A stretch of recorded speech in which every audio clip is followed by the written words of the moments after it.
자, 안녕하십니까. 예, 신경진이라고 합니다. 자, 금일부터 이 왕초보를 위한 프로그램 시작이라는 특강 형식으로 한번 인강 동영상을 한번 제작해 보려고 합니다.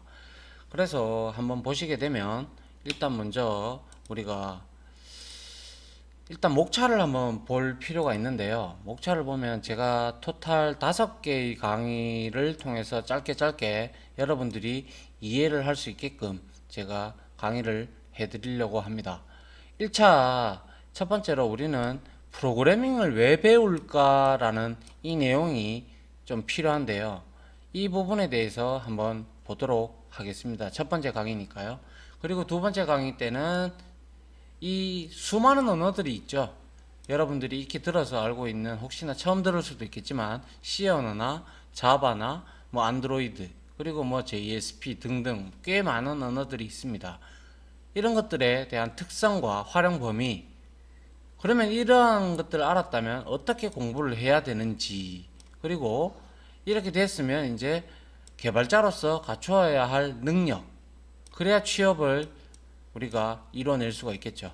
그 다음에 개발자로서 직업을 가지면서 이제 향후 개발자로서 우리가 어떠한 진로를 더욱더 모색해 볼 수 있을까라는 부분에 대해서 제가 총 5강에 걸쳐서 한번 강의를 한번 여러분들한테 할까 합니다. 자, 첫 번째로 한번 보시게 되면, 자, 프로그래밍을 왜 배울까라는 부분을 한번 보도록 하죠.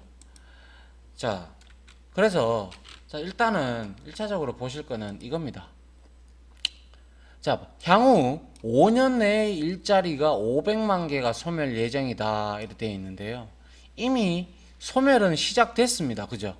지금 뉴스에도 뭐 인력 단순 노무직이나 그냥 일단 뭐 그냥 좀 이렇게 반복적인 일을 하는 것들이 전부 다 일자리들이 서서히 이렇게 줄어가고 있는 형태가 되고 있습니다. 이런 걸 먼저 예상을 했던 게 바로 스위스에 있는 다보스 포럼, 즉 다보스는요, 스위스에 있는 한 도시인데, 이제 다보스 포럼이라는 게 매년 세계 각국에 좀 힘 있는 사람들 있지 않습니까? 정계, 관계, 재계 이런 순회들이 모여가지고 각종 정보를 교환을 하면서 세계 경제의 발전 방안에 대해서 좀 논의를 하는데요. 좀 애초에 1971년도부터 최초로 개최가 됐습니다. 그렇다는 것은 2대 8의 법칙이라고 혹시 들어보셨죠? 20%가 세계의 발전을 이끈다라는 거고 80%가 그에 따라간다는 거였죠. 그 20%에 속한 인력들이 매년 스위스 다보스라는 도시에 모여서 이렇게 포럼을 한다는 거죠. 이미 이때 사무행정직의 66% 정도가 이제는 사라질 예정, 아니죠. 이제는 사라지고 있죠. 서서히. 그래서 이런 것들이 AI나 로봇이나 아니면 뭡니까? 저 기계들 지금 현재 대체를 하고 있죠. 그래서 뭐 간단한 실례로 여러분들이 어디 저기 뭐 롯데리아나 가까운 편의점이나 이런 데 가보면 이제 접수원들이 거의 없죠. 없고 이제 서서히 기계들이 등장을 하고 그 기계들이 인력을 대신하고 있는 추세입니다. 그런데 이러한 근간이 되는 로봇을 움직이고 로봇이 작동하게끔 만들어주는 게 바로 뭡니까? 이 프로그래밍이라는 거죠. 예. 그러면 도대체 생기는 일자리는 어떤 게 있는가? 그에 반해서 생기는 일자리도 있겠죠. 상대적으로 바라봤을 때 500만 개에 비해서 적습니다. 200만 개 정도로. 왜? 뭐 더 많은 일자리가 생길 수도 있겠지만은 일단은 추측건데 이렇게 생긴다라고 이 전개들 사람들이 예상을 했다는 거죠. 그리고 AI, VR은 가상현실이죠. 그죠? 그리고 로봇을 제어할 수 있는 프로그래머, IT 분야에 종사하는 사람들이겠죠. 그리고 장비를 제어할 수 있는 엔지니어, 소위 말해서 시스템 프로그래머가 될 겁니다. 그 다음에 수학이나 과학기술 영역의 파이가 커집니다. 이거는 이 부분들은 전부 다 창조가 그리고 예술가 즉 생각하는 사람들을 의미하는 거죠. 그 생각하는 사람들 즉 생각하는 사람들의 영역의 파이가 커짐으로써 우리는 이제 이러한 곳에 중점을 맞춰서 공부를 해야 되고 그 일자리를 가져가기 위해서 여러분들은 확보하기 위해서는 자기 개발을 이런 쪽으로 해 주시는 게 가장 바람직하지 않겠나 저는 그렇게 생각합니다. 자, 그렇다면 이렇게 내다봤던 이러한 다보스 포럼을 통해서 내다봤던 이러한 내용들이 지금 현재 순간에 서서히 적용이 되고 있습니다. 그죠? 뉴스에도 혹은 매스컴에도 지금 많이 떠들고 있는 현 상황이고요. 그러면 우리가 이제 어떻게 이제 해야 되기 전에 먼저 이 프로그램이 왜 어떻게 등장을 했으며 어떻게 사용이 되는지 한번 알아볼 필요가 있겠네요. 그래서 이 프로그램 언어의 등장 이유를 한번 보게 되면요. 1940년대에서 60년대까지 이 사이에는 뭡니까? 전쟁이 참 많이 일어났어요. 그죠? 세계 1차 대전이나 2차 대전. 이러한, 그리고 뭐 진주만 전쟁, 뭐 이런 것들 여러분들 역사 시간에 많이 공부를 해보셨을 겁니다. 그때 이제 전쟁으로 인해서 처음에 원래는 프로그램 언어가 등장을 했어요. 왜? 영토를 차지하기 위해서 전쟁에 이기기 위해서는 상대한테 어떻게 정확하게 좌표를 정해서 얼마만큼 크게 살상을 입히느냐 그거에 따라서 전쟁의 승패가 갈렸죠. 그렇기 때문에 프로그램 언어를 이용할 때 좋았다는 거죠. 왜? 정확도가 그냥 대충 이렇게 눈대중으로 맞추는 것보다 프로그램으로 이렇게 정확하게 캐치를 해서 이렇게 발포하는 게 상대적으로 살상이 상당히 컸기 때문에 그렇죠. 그런데 이제 그러한 시대가 끝이 나고 이제 이후 평화로운 지금과 같은 시대가 오면서 이제는 이 프로그램 언어가 전쟁이 아닌 인간의 행복한 삶 그리고 행복의 질을 높이는 그러한 근본으로 바뀌게 되어버렸죠. 그래서 여러분들이 지금 체험하시고 계시는 아니 실생활에서 쓰고 계시는 5G 이제 많이 나오고 있습니다. 그죠? 5G라든지 아니면 AI 그리고 여러분들이 흔히 듣고 있는 뭐죠? 빅데이터 이런 것들이 이제 서서히 등장을 하고 있다는 거죠. 이런 것들의 근간을 이제 잡아주고 있는 게 이제 프로그래밍 언어가 되겠죠.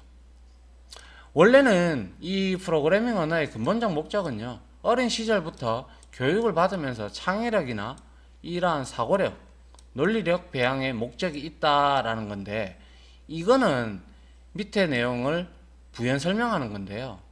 컴퓨터 프로그래밍을 배우는 것, 이 프로그래밍을 하다 보면 수많은 사고를 하게 됩니다. 그죠?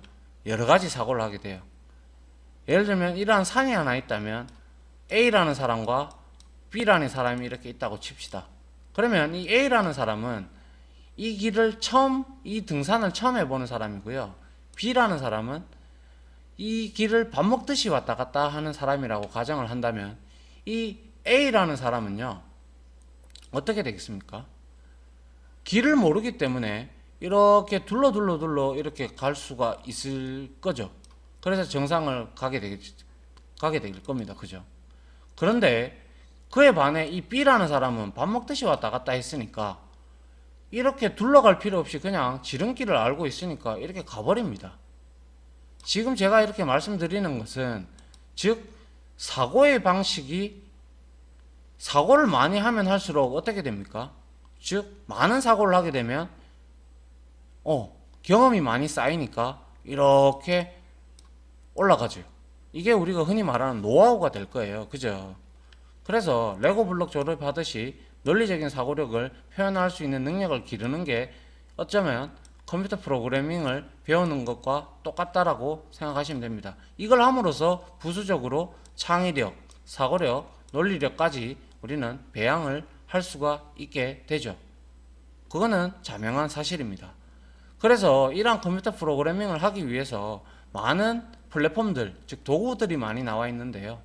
여기에 보시면 스크래치, 아두이노, 그리고 C 언어, 자바, JSP, 스프링, 뭐 여러 또 이거 말고도 뭐 안드로이드 앱도 있고 안드로이드 스튜디오도 있고 HTML5도 있고 많습니다. 이러한 도구들을 우리는 이용을 해서 그에 맞는 문법과 같이 작성을 해서 여러분들이 원하는 결과를 이렇게 갈 수도 이렇게 둘러갈 수도 있고 이렇게 바로 직진을 할 수도 있죠. 그거는 바로 코딩을 많이 해보느냐, 즉 프로그래밍을 많이 해보느냐 적게 해보느냐에 따라서 그거는 갈리게 될 겁니다. 즉 많이 생각하는 사람은 질러갈 거고요. 그리고 그 경험이 적다면 둘러갈 겁니다. 자, 여튼 제2의 이제 세계 공용으로 부각이 됩니다. 이 뜻은 모르면 안 된다는 거죠. 조금 협박적으로 들리긴 하는데요. 지금 이 읽고 있는 제4차 산업혁명의 근간이 바로 이 프로그래밍이죠. 프로그래밍을 모른다면 이 5G나 AI나 빅데이터 이거는 나올 수가 없습니다. 그래서 모르면 안 되죠. 뭐 이제는 제1의 공용어는 영어였다고 치면 이제 제2의 공용어는 프로그래밍 언어가 된 거죠. 2013년도를 특히 코드의 해라고 칭을 하는 이유가 이때 우리가 다보스 포럼에서 나왔던 내용들이 이겁니다. 그래서 4차 산업혁명의 근간이 되는 거, 즉 차세대 먹거리죠. 즉 다시 말해서 먹고 살기 위해서 프로그래밍을 모르면 안 된다는 겁니다. 알아야 된다는 거죠. 알아야 내가 밥 먹는데 지장 없다라는 겁니다. 그래서 지금도 수많은 사람들이 나이에 상관없이 이 프로그래밍을 배우고 있습니다. 자, 그렇다면 이 프로그래밍을 배워야 되는 이유를 충분히 인지를 하실 수 있을 거라고 보여집니다. 그 다음에 우리가 한번 또 이제 국가별 현황을 한번 볼 필요가 있는데요. 국가별 현황을 한번 보게 되니까 자, 미국입니다. 제일 선진국에 올라와 있는 미국입니다. 이미 미국은 오바마 대통령 시절 때 빌 게이츠나 마이크 델의 권장으로 이미 시작되었습니다. 2011년도부터 의무 교육 과정으로. 그리고 영국도, 즉 유럽권이죠. 영국, 프랑스, 벨기에, 체코 더 많겠죠. 지금은 이러한 사람들은 마크 저커버그 아시죠? 페이스북의 CEO. 요즘엔 좀 구설수에 시달리고 있습니다만은 이 사람들 저커버그의 권장으로 인해서 이미 시작되었어요. 얘도 2014년도부터 역시 의무 교육 과정이 될 거고요. 그 다음에 중국은 이상하게도 중국은 2001년도부터 이미 시작이 되었습니다. 그럼에도 불구하고 좀 중국이 IT 쪽으로 강국이 안 된다는 거는 조금 저도 앞뒤가 좀 안 맞다라는 생각이 좀 들긴 듭니다. 자, 일본은 이미 시작이 돼서 2022년도에 이미 대학 입시 시험으로 이 프로그래밍이 지정이 됐습니다. 이미 뉴스를 검색해 보시면 나올 겁니다. 자, 그리고 이제 제가 잠깐 수정을 좀 할게요. 2015년도가 코드의 해라고 칭을 한답니다. 제가 잠깐 요건 실수를 했네요. 그래서 그러면 이렇게 됐을 때 우리 한국은 지금 현재 어떤데? 그게 중요하죠. 2017년도에 초등학교 교육과정으로 편성이 됐습니다. 그리고 뒤이어서 작년에 2018년도에 중등 고등교육 교과목, 즉 정보라는 과목으로 지금 편성이 이미 됐습니다. 이제 곧 일본에서 대학 입시 시험으로 지정이 됐기 때문에 우리나라도 수능 과목으로 지정될 예정에 있습니다. 그러면 얼마만큼 이 나라별로 비교해 봤을 때 우리나라가 많이 늦었다라는 거. 늦었다라는 것은 지금 이 강의를 듣고 계시는 분들은 오히려 좋습니다. 늦었기 때문에 누가 먼저 이 자리를 선점하느냐에 따라서 여러분들도 충분히 IT 인력이 될 수 있다, 이 말씀을 드리고 싶습니다. 그래서 이렇게 함으로써 프로그래밍을 배우는 이유에 대해서 오늘은 한번 금일 이 강좌에서는 한번 살펴봤습니다. 충분히 여러분들이 왜 이걸 배워야 되는지 조금 인지를 하시고 다음 강의에서 한번 우리가 그 구체적인 내용을 또 한번 살펴보도록 하겠습니다. 강의 들어주신다고 수고 많으셨습니다. 예, 마치겠습니다.